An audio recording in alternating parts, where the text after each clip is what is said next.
ashama akkam nagaa keessanii baga nagaan dhuftan iddoo qubee afaan oromoo haay laayii yookaan immoo qubee afaan oromoo isa haaraa isa kana baradhaa wal barsiisa barannee wal barsiisna.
Ashama qubeewwan takka ishee dubbistanii argitanii jirtu miti achirraa immoo qubeen kunis akka qubeewwan cimdii kan jedhaman sanas qaba kunoo asirratti barreessan dhaa asirra jirti caanis jirti shaanis jirti dhaanis jirti nyaanis jirti akkasumas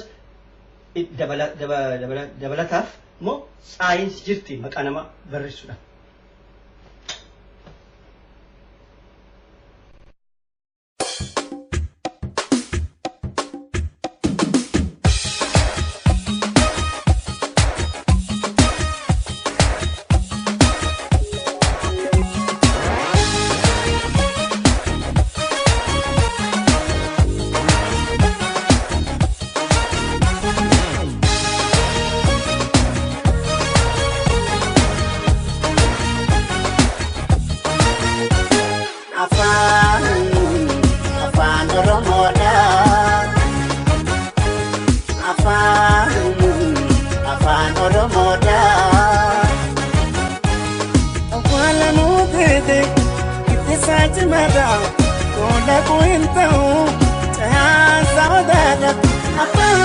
Afaan Oromoodha.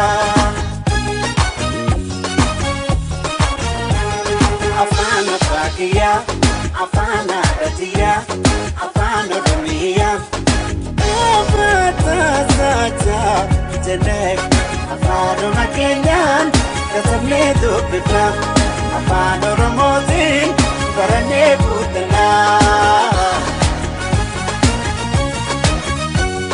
Afana sonisa saruka hitati loko danengabu ya ajalanati botina alaga onsisa sabati ilmana basibnu itahe gereti botina alaga onsisa sabati ilmana basibnu